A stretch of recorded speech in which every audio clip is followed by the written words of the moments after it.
Welcome to Black Women's Health. I'm Dr. Rahman. This podcast is about discussing a variety of Black women's health issues in a positive, uplifting, and inspiring way. One of the things I enjoy is meeting and interviewing other Black women, true badasses who excel in their profession, who are making a difference in their lives, in our lives. My guest for today was to be Katara McCarty, the creator of the Exhale, EXHALE app, an emotional well-being app designed specifically for Black women. Unfortunately, she had to reschedule our interview, and so we look forward to meeting her. And please check out her app. Without our guest, I like to spend just a few moments talking about Black women's mental health. In 2022, LeanIn.org and the McKinsey and Company conducted what was the largest study of women in corporate America. Information was collected from 333 participating companies who employed more than 12 million people. They surveyed more than 40,000 employees and conducted interviews of women of diverse identities, i.e., including women of color. What they concluded from this large study of women in corporate America was, one, women are leaving companies in unprecedented numbers.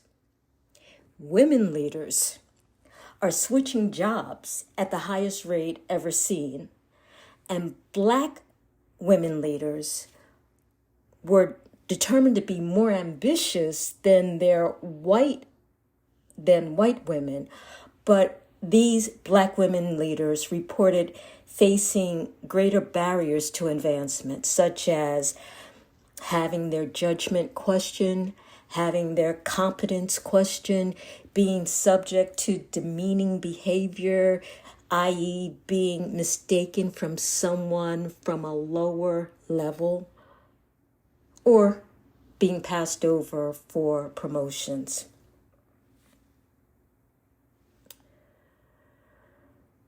So, what Forbes and other news outlets started reporting at the beginning of the year was that 2023 was being designated as the year for radical self-care for Black women. Apparently, it's trending in social media. There's increasing number of videos encouraging Black women to embrace the idea of radical self-care, rejecting the need to always be on the hustle, rejecting the need to be a superwoman, saying that and understanding that as Black women, we are worthy and independent, and our self-worth is independent of our participation in capitalism.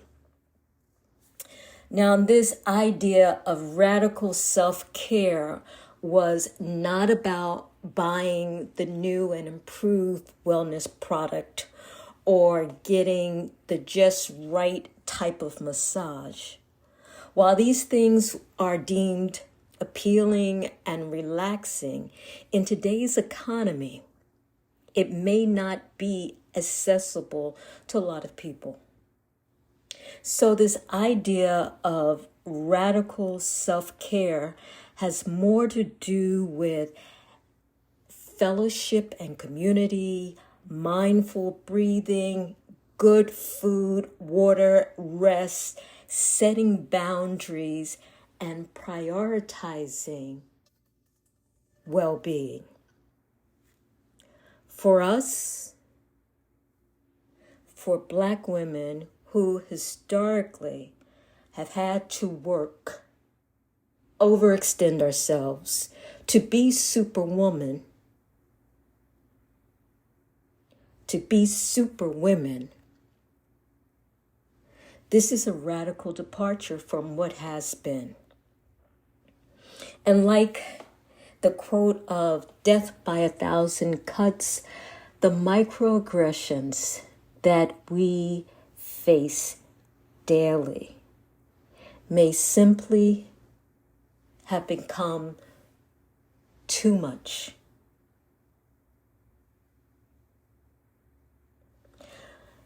But this is not new.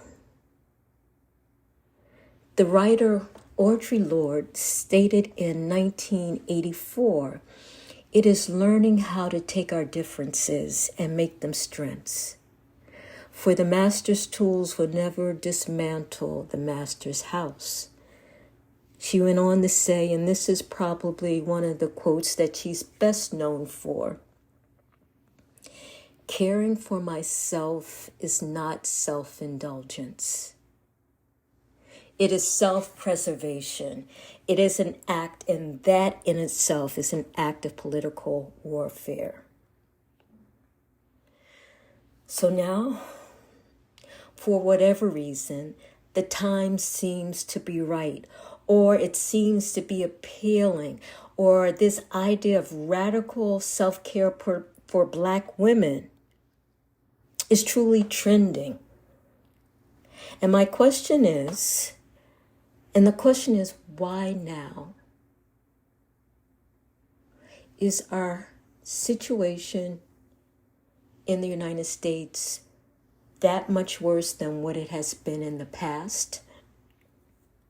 So why? Why now, and what is behind all of this? Are we simply tired of being tired? Have we had it? Have we reached the limit of what we're willing to accept? Have we come to the realization after all this time? Or have we come to the realization that our foreparents had even when they were enslaved, that we have self-worth that is independent of the opinions of others? I hope it's the latter, and I look forward to continuing this conversation with you about radical self-love in the weeks, months, years to come. Take care.